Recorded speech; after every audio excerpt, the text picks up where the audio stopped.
n'ayez plus peur. Pas n'ayez pas peur, n'ayez plus peur. On vous a fait peur.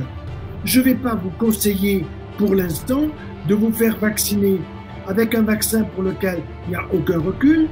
Je pense qu'on est dans une dictature sanitaire, mais que ça va exploser parce que les Français, jamais ils accepteront ce genre de choses. Une forme d'idéologie libérale qui est en réalité avec derrière tenir le peuple. Et ça, c'est une idéologie de type marxiste, communiste. Le professeur Henri Joyeux, médecin et écrivain, nous fait part de son analyse sur l'efficacité des vaccins proposés face au virus mutant. Ayant lui-même été contaminé par la Covid-19 avec son épouse, il montre comment un traitement préventif simple peut avoir des effets bénéfiques. Son message: n'ayez plus peur et passez des bonnes fêtes en famille. Bonjour Monsieur Joyeux. Bonjour madame, très heureux de vous retrouver. Bienvenue à l'émission Esprit français. Avec joie. Et est-ce que tout d'abord vous pouvez vous présenter? Bien écoutez, je suis le professeur Henri Joyeux et je suis professeur de cancérologie et de chirurgie digestive à l'université de Montpellier, dans le sud de la France, pas loin de la Méditerranée. Je suis actuellement à la retraite, comme on dit, du bistouri, comme chirurgien, mais extrêmement actif parce que, bien, à partir du moment où il y a eu le début de l'épidémie-pandémie, j'ai demandé à faire partie de ce qu'on appelle en France la réserve sanitaire, mais on m'a dit non, tu es trop âgé, tu as 75 ans, reste chez toi et ne fais rien. Alors j'ai décidé de suivre de très très près cette pandémie. Je travaille 4 à 5 heures par jour sur ce sujet depuis le début de l'épidémie pour informer le grand public qui est assez craintif, qui a beaucoup de peur, parfois qui est terrorisé parce que on lui dit un jour ceci, un jour cela, le virus est très dangereux. Il a tué quand même, c'est vrai, dans le monde 1 500 000 personnes, donc c'est beaucoup. Et si je regarde simplement les gens de ma propre profession, les médecins, eh bien ce virus a tué en France 33 médecins tout de même, c'est beaucoup. Donc c'est quelque chose qu'il faut prendre extrêmement au sérieux. Et le problème est le suivant: est-ce que il y a des éléments, des médicaments pour soigner ou est-ce qu'il n'y en a pas? Est-ce que il y aura un vaccin ou est-ce que nous n'en aurons pas? Quelle sera l'efficacité de ce vaccin? Quelle est l'efficacité des traitements et quels sont-ils? Voilà, ce sont des grandes questions que le grand public pose sans cesse. Aujourd'hui, notre sujet, justement, c'est la Covid et le vaccin.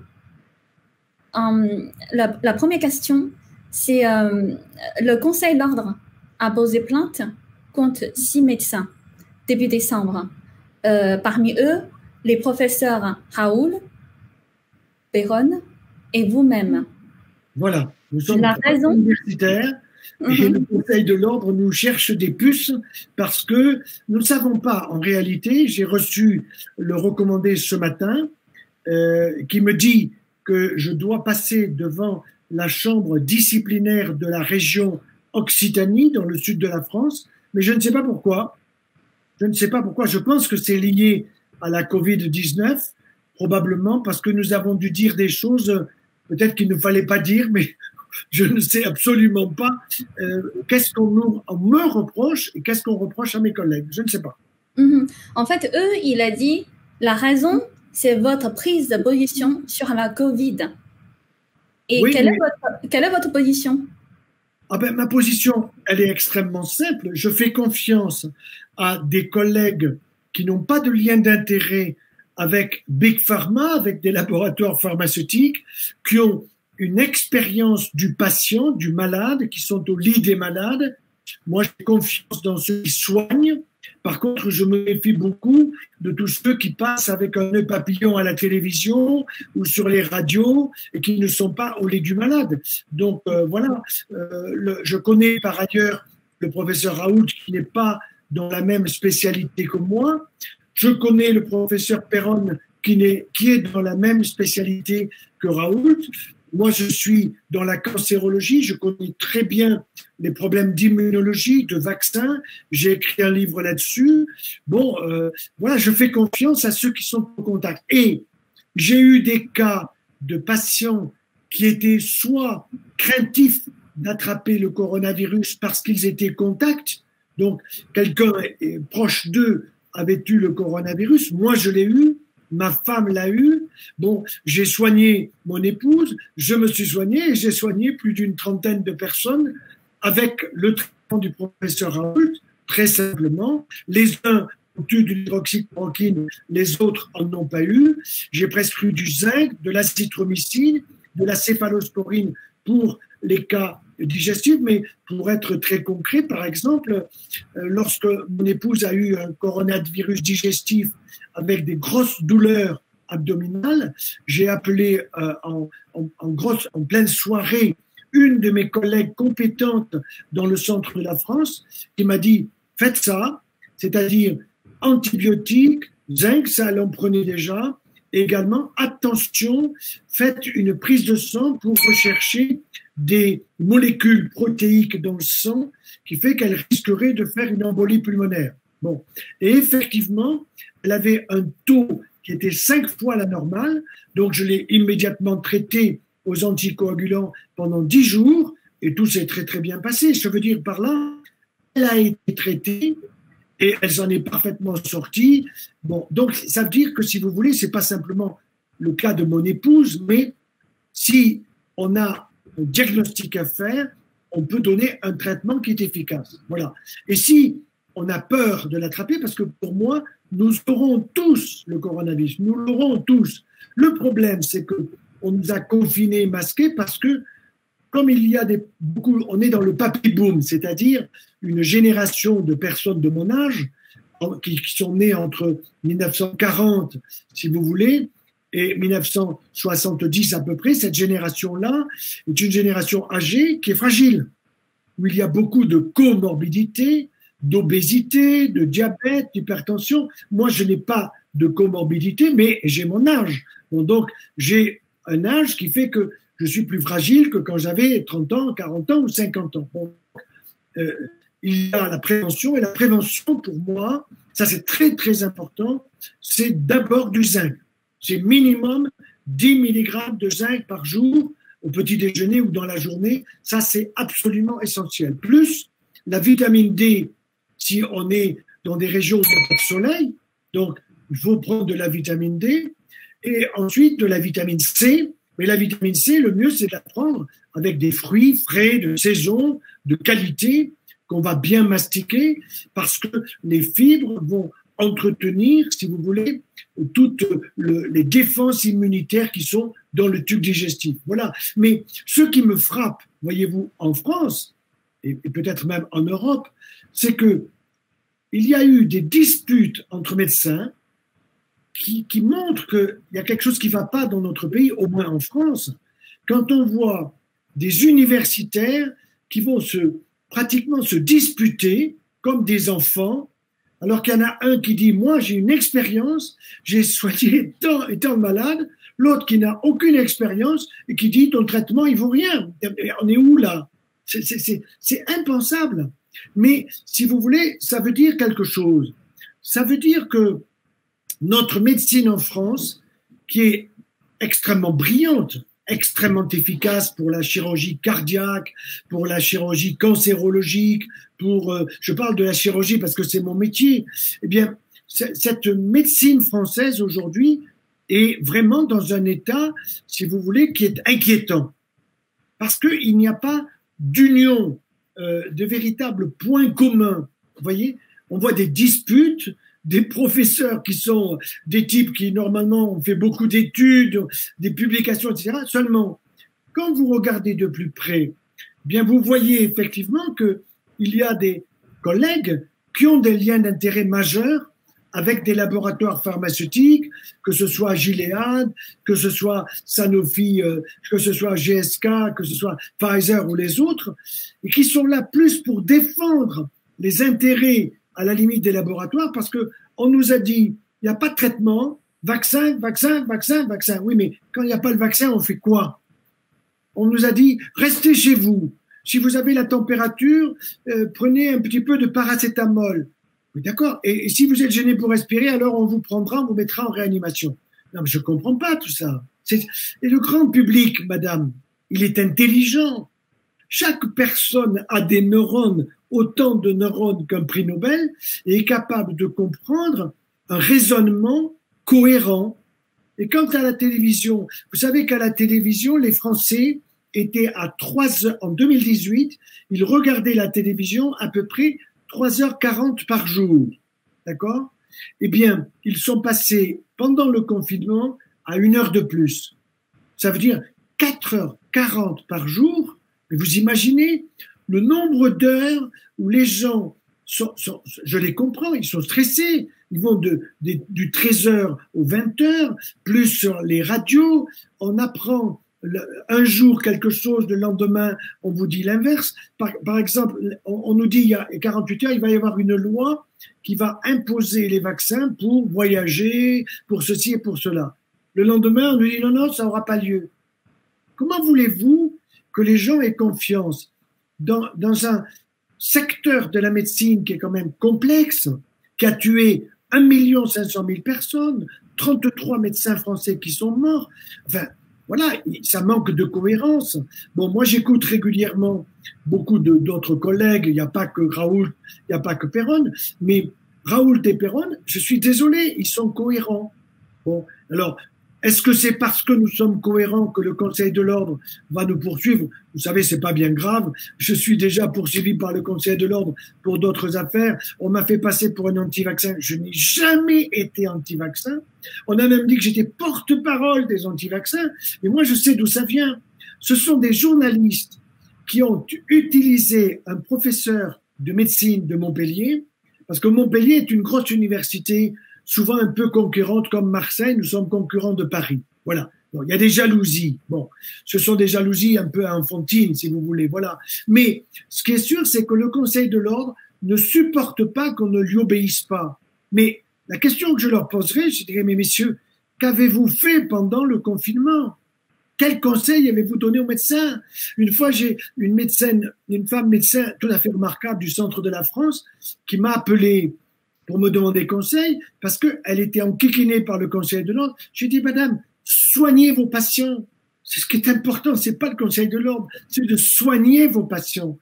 Et je peux vous dire que je l'ai eu plusieurs fois au téléphone, elle a eu 300 ou 400 patients qui ont eu la Covid, et il n'y en a aucun qui a été hospitalisé. Elle a eu aucun mort, elle les a soignés. Ça veut dire, elle n'a pas dit, j'attends que le vaccin arrive. Bon, maintenant il arrive.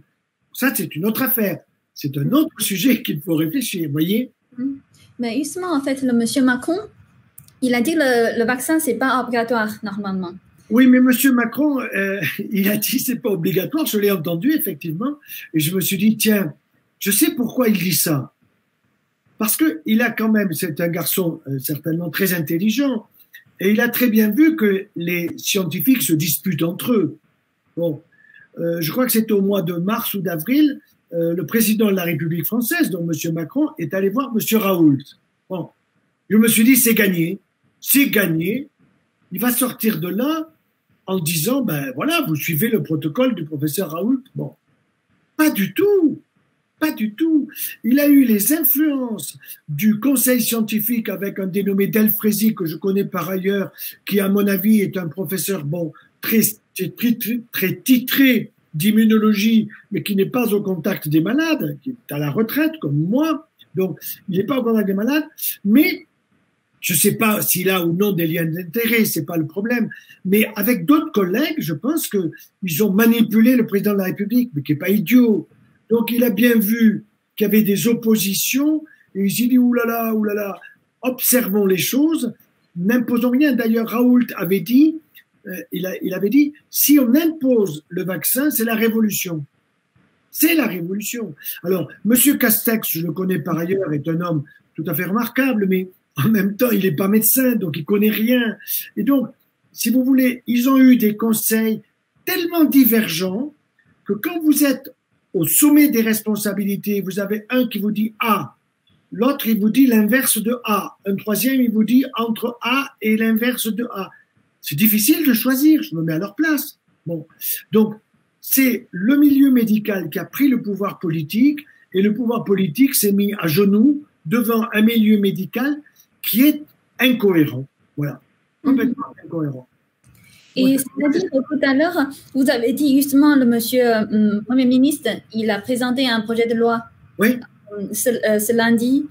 Il a dit, en fait, je cite, « Le Premier ministre peut subordonner les déplacements des personnes, leur accès aux moyens de transport ou à certains lieux, ainsi que l'exercice de certaines activités à la présentation des résultats d'un test de dépistage établissant que la personne n'est pas affectée ou contaminée, au suivi d'un traitement préventif, y compris d'un vaccin. » Attendez, c'est quoi ça? C'est une forme de dictature. D'abord, c'est l'inverse de ce qu'a dit le président de la République. Or, le Premier ministre, et ça c'est son rôle, il exécute les ordres du président. Donc ça veut dire que le président lui a dit « voilà la direction », et puis le lendemain, le président a dû reculer en lui disant « non, non, supprimez tout ça parce que ça va mettre la pagaille dans toute la France ». Mais d'abord, les PCR, l'efficacité du test, vous savez que l'on fait là-haut, moi on me l'a fait le test. Bon, j'étais négatif. Bon, j'étais négatif. Je suis pas sûr. D'ailleurs, Martin Hirsch en France, qui est le président du plus grande structure hospitalière française, c'est-à-dire les hôpitaux de Paris et de la région, Martin Hirsch a dit, vous pouvez avoir un test négatif, le lendemain positif, 3 jours après négatif. Ça ne veut rien dire. Ça ne veut rien dire. Et d'ailleurs, mes collègues médecins, que ce soit dans l'Est de la France ou au centre de la France ou dans le Sud, beaucoup m'ont dit, nous ne faisons plus les tests, ils ne servent à rien. Par contre, nous soignons en fonction des symptômes. Vous voyez, ma femme, elle a fait un coronavirus digestif. Moi, j'ai fait plutôt la partie ORL avec beaucoup de douleurs musculaires, de myalgie, de fatigue intense, d'hypothermie. Parce que l'hypothermie, la température qui baisse très fort et des frissons, c'est équivalent d'une hyperthermie. Bon, eh ben, je me suis soigné, je m'en suis sorti, voilà. Mais j'ai pas attendu en disant prenez du Doliprane et puis si vraiment vous n'allez pas bien, vous faites transporter d'urgence à l'hôpital. C'est impensable, impensable. Nous sommes des médecins, madame. Mm-hmm. En fait, en Chine, pour contrôler la Covid, c'est d'enfermer les gens chez eux et de les vacciner. Et aussi, le gouvernement chinois a proposé un passeport vert international, c'est-à-dire les personnes qui, avec un code part vert, sont autorisées à circuler dans le monde entier. Et est-ce que, selon vous, la France est en train de copier le modèle de Chine communiste? Écoutez, franchement, je le crains un peu parce que, imaginons que ça soit encore une fois la PCR. Vous avez une PCR négative, mais 3 jours après, vous êtes peut-être positif et vous avez le passeport vert. Bon, alors par contre, ce qui est intéressant, c'est le côté vaccin. La technologie de Pfizer, la technologie de Moderna avec des ARN messagers, on a 0 recul. On n'a aucun recul. Bon, donc moi je veux bien. Alors, en France, on va vacciner les personnes âgées dans les EHPAD. Actuellement, quand quelqu'un meurt dans les EHPAD, on vous dit il meurt du coronavirus. Bon, exemple, le président Giscard d'Estaing est mort, on nous a dit coronavirus. Je réponds non. Il est mort parce qu'il avait 94 ans. Vous voyez, et depuis 1 an, il allait régulièrement à l'hôpital pour des problèmes respiratoires. C'était pas le coronavirus, c'était une insuffisance respiratoire de son âge. Et puis, ce qu'on appelle une immunosénescence. Je viens d'écrire, qui va sortir en janvier, un livre sur le problème de l'immunité, où j'explique que face au coronavirus, face aux bactéries, nous avons un système immunitaire et que ce système immunitaire, si nous savons l'entretenir, c'est le premier vaccin. Quand vous vaccinez une personne qui est immunodéprimée, le vaccin, il marche pas. Pour que le vaccin marche, il faut qu'il y ait une bonne immunité. Pourquoi? Parce que même avec l'ARN messager, il faudra que le corps fabrique des anticorps. Donc, si vous êtes immunodéprimé, vous n'en fabriquez pas d'anticorps. Donc, je dis, et j'insiste beaucoup là-dessus, le premier vaccin, c'est votre état immunitaire.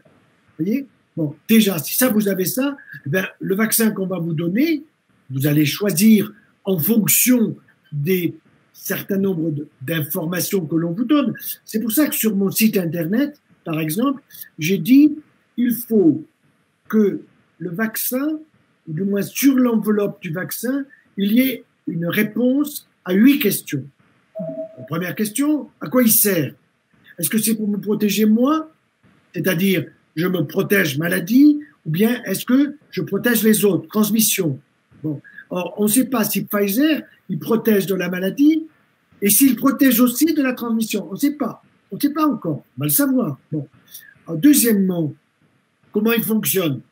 Est-ce que c'est un ARN messager? Est-ce que c'est un virus inactivé? Est-ce que c'est une particule virale? Est-ce que c'est un ADN, un virus ADN? Est-ce que c'est un vecteur viral? Bon, il y a des tas de techniques. Intéressant de savoir. Je ne suis pas idiot, je veux comprendre.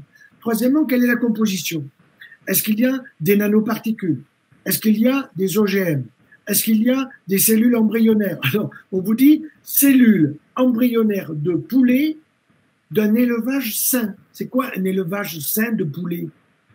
Ça veut dire qu'il y a des élevages malsains de poulet. Alors, c'est quoi un élevage sain de poulet? Bon. Puis vous avez aussi des cellules embryonnaires humaines. Bon. Très bien, moi je veux savoir tout ça.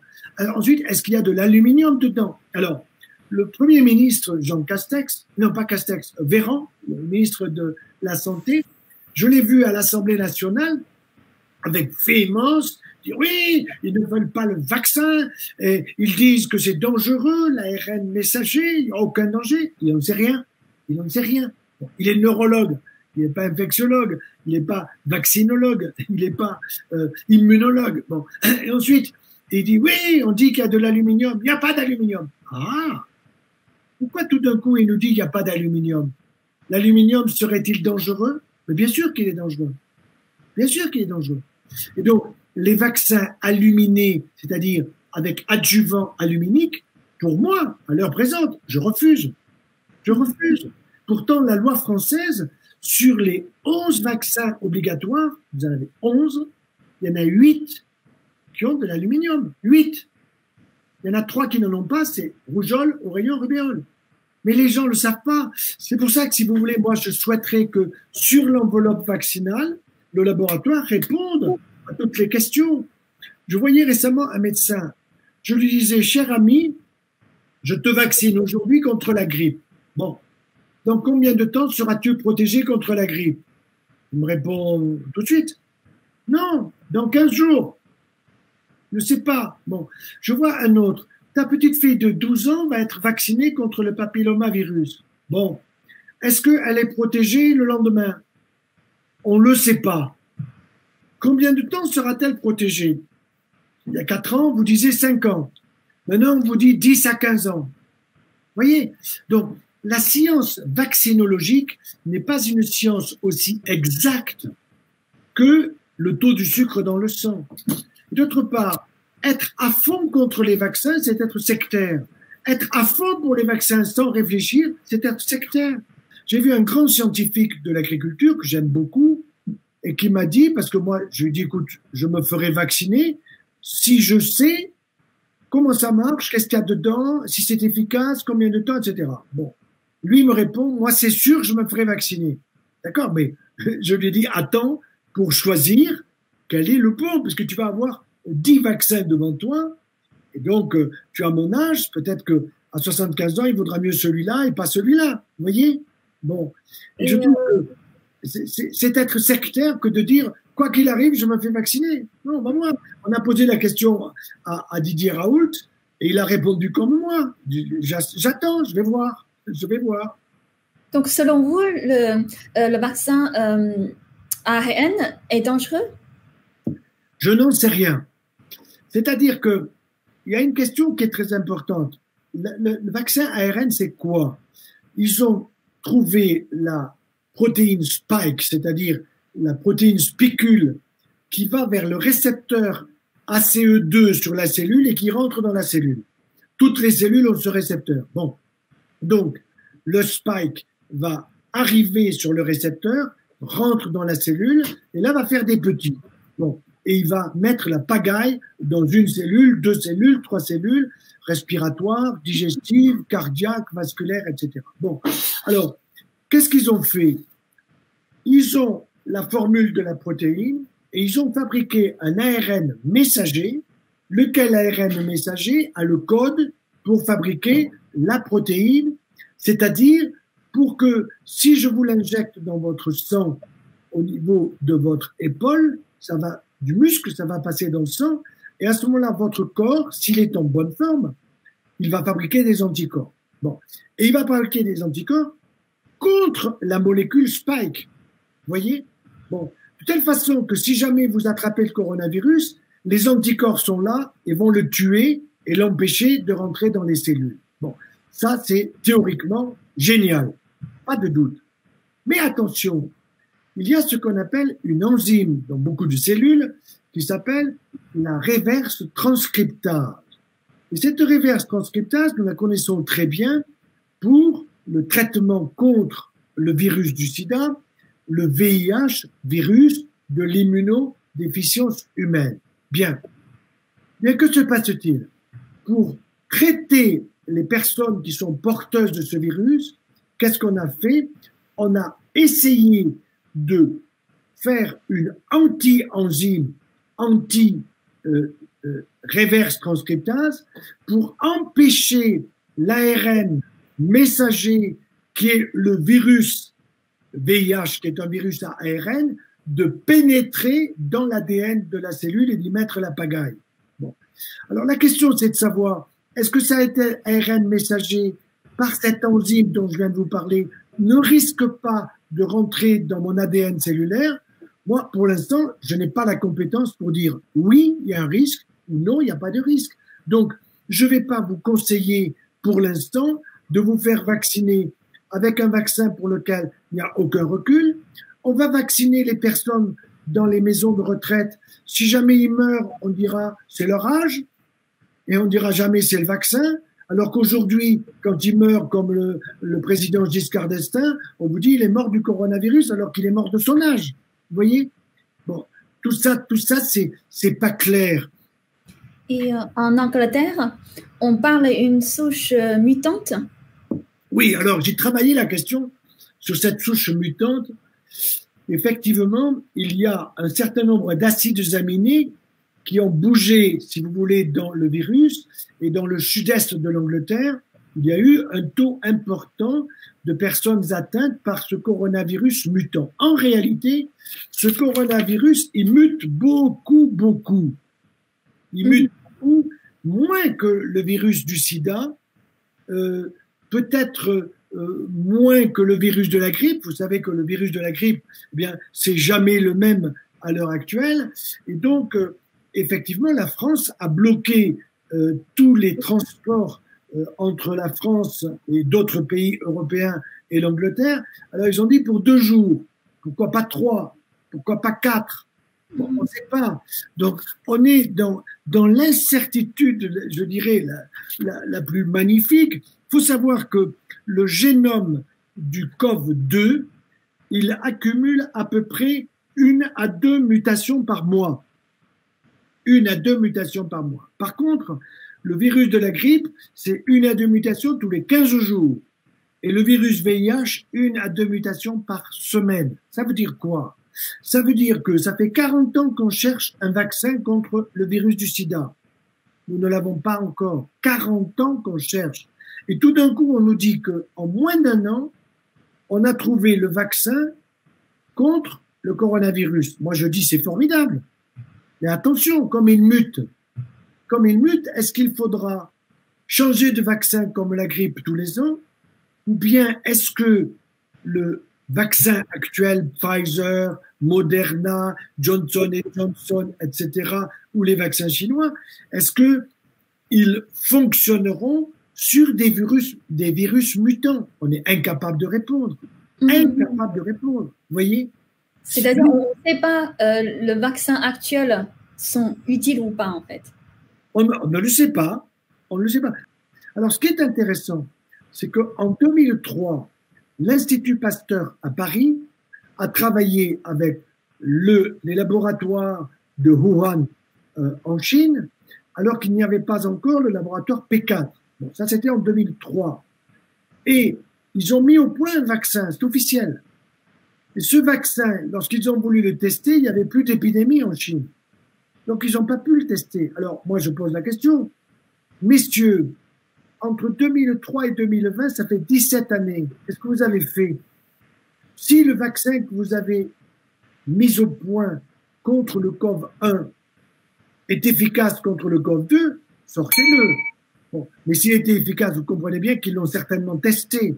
Donc, ça veut dire qu'il n'est pas efficace contre le COV-2, puisqu'ils en cherchent un autre. Actuellement, ils cherchent 2 vaccins, un virus muqueux qui serait pris par les voies nasales, et puis un autre qui est fait par Sanofi et GSK, mais pour l'instant, il faut attendre le mois de juin 2021. Et c'est pas pour demain matin. Voilà.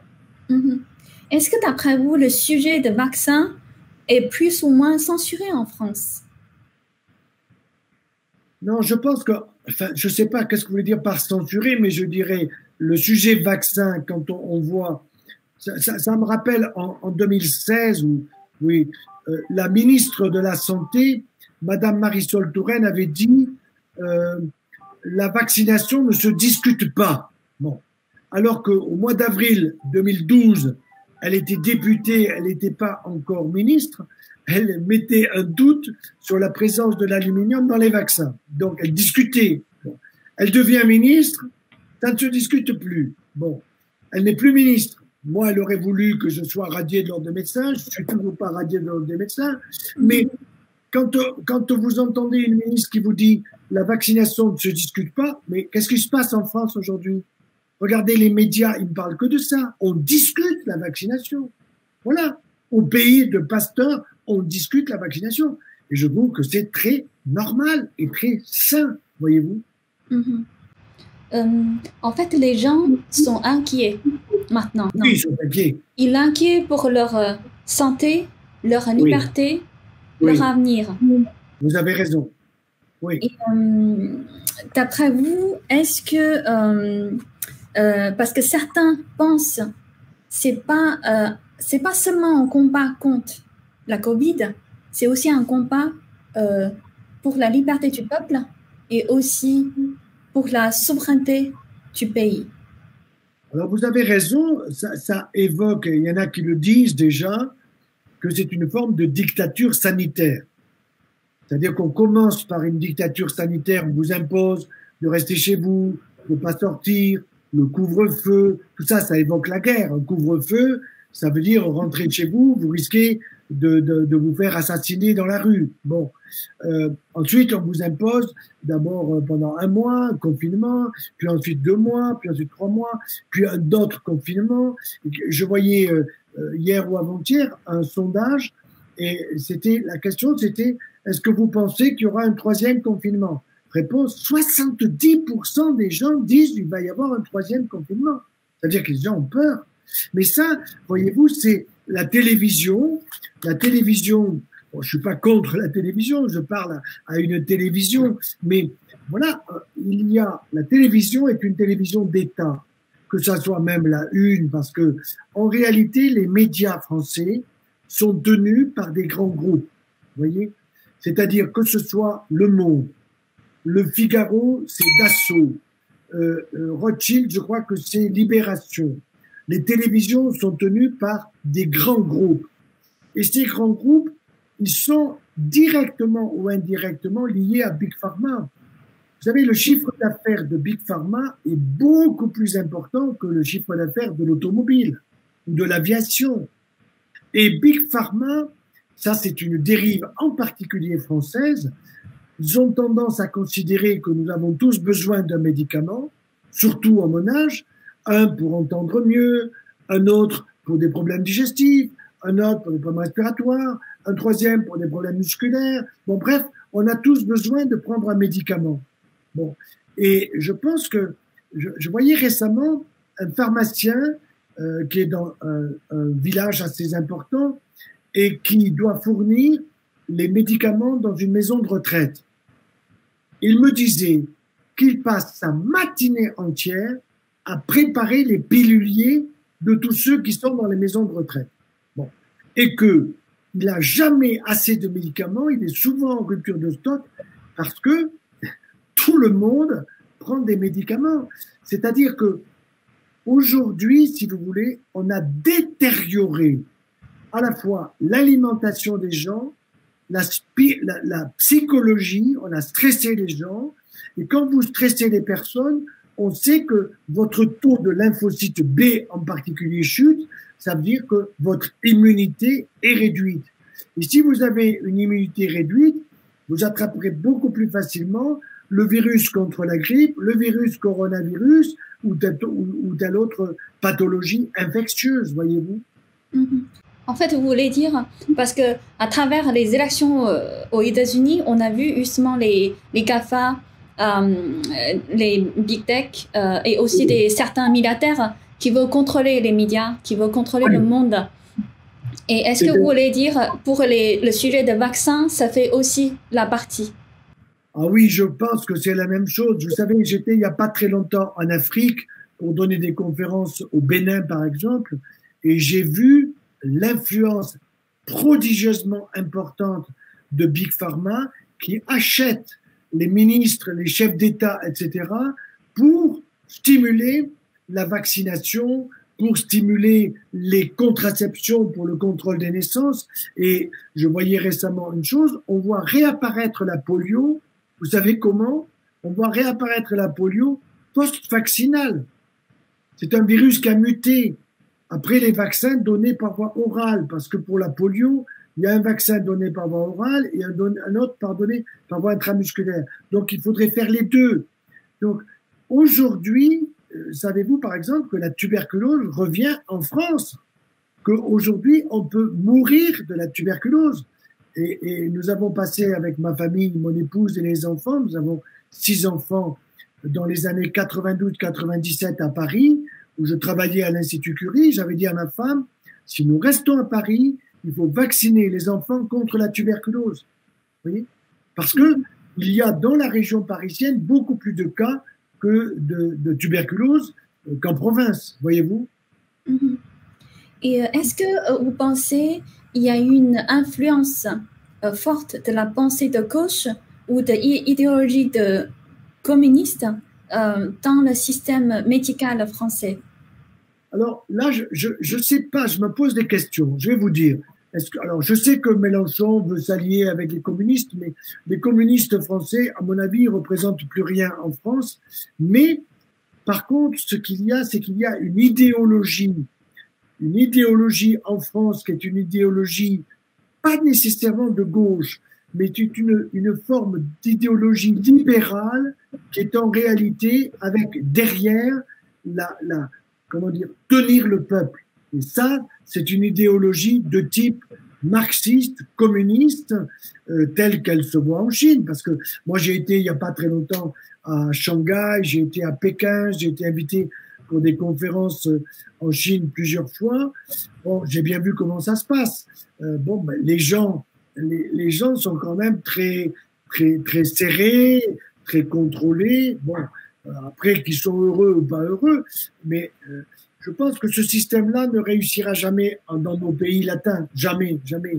Et d'ailleurs, en Afrique, où la Chine est très implantée, j'ai vu qu'il commençait à y avoir des personnels locaux, c'est-à-dire des Africains, qui commencent à ne plus supporter la mainmise des Chinois. Alors, on leur fait faire des routes, on leur fait faire ceci, cela, mais ils commencent à se rendre compte. Hein. Moi, je pense qu'on est dans une dictature sanitaire, mais que ça va exploser parce que les Français, jamais ils accepteront ce genre de choses. Jamais, jamais, jamais. Alors, qu'est-ce que M. Macron a dans la tête? Je ne sais même pas s'il le sait lui-même parce que en une semaine, il change d'avis tout le temps. Vous voyez? C'est ça qui est compliqué, c'est que en France, nous n'avons pas. On vous dit, ce sont des hommes d'État. Mais qu'est-ce que c'est qu'un homme d'État? Moi, je ne sais pas ce que c'est qu'un homme d'État quand vous voyez que le pays va dans le mur, quoi. Voilà. Il n'y a pas de confiance actuellement en France. Il y a de la peur. Vous voyez? C'est de la peur, c'est de la terrorisation de la masse. Voilà. Et d'après vous, quelle est la meilleure méthode de prévention pour le Covid? Pour moi, c'est le zinc 10 mg par jour, systématique. Et d'ailleurs, j'ai un de mes collègues qui a dit quelque chose de très juste. Il a dit, on aurait dû offrir le zinc tous les jours dans toutes les maisons de retraite. Il y aurait eu beaucoup moins de morts. Zinc, vitamine D, parce que bon, c'est l'hiver, il n'y a pas assez de soleil.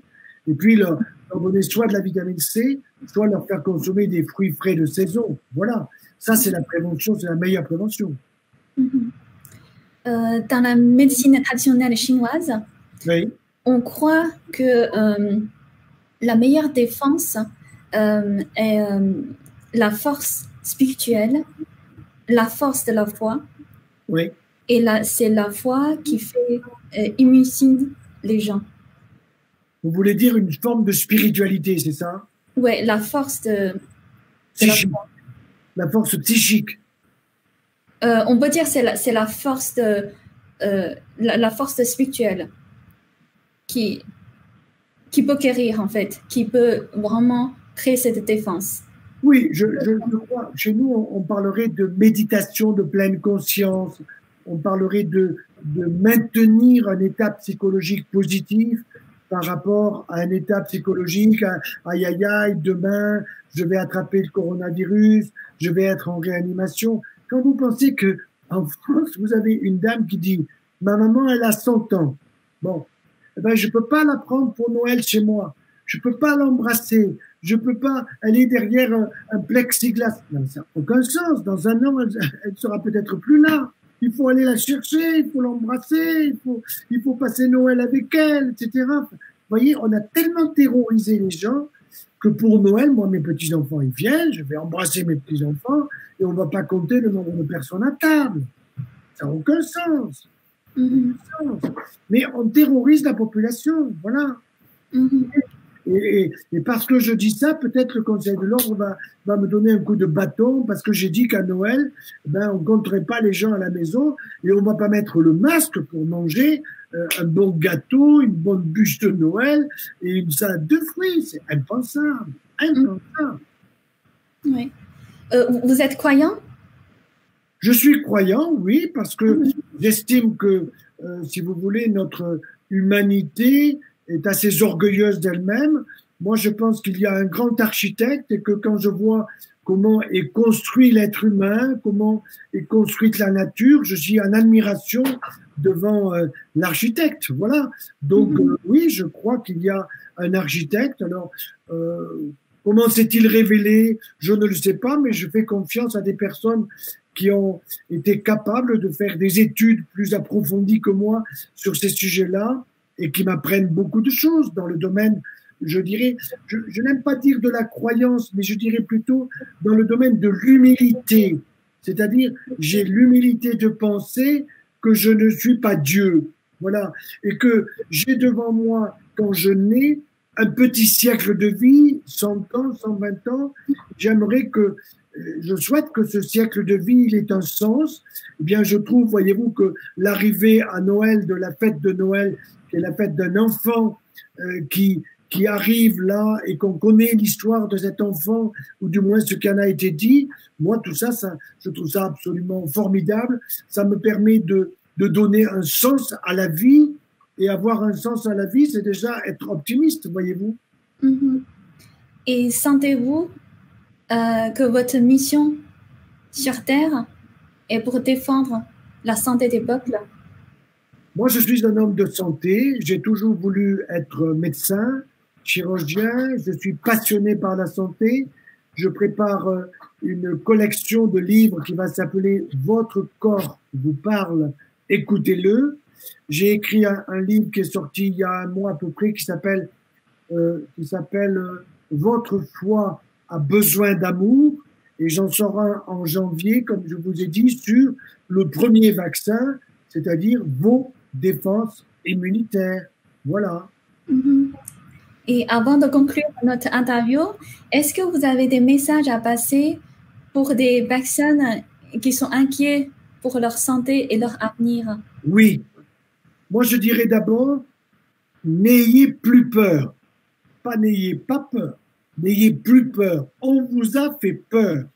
Surtout, prenez, pour prévenir toute complication, prenez le zinc, de la vitamine D, ou bien si vous avez du soleil, prenez le soleil régulièrement, mangez beaucoup de fruits et légumes, dormez bien, baissez votre immunité, écoutez de la bonne musique, celle qui vous plaît, allez vous promener, allez regarder la nature, ne restez pas enfermés chez vous. Je sais que maintenant, on ne peut pas sortir au-delà de 20 heures, c'est impensable, voyez.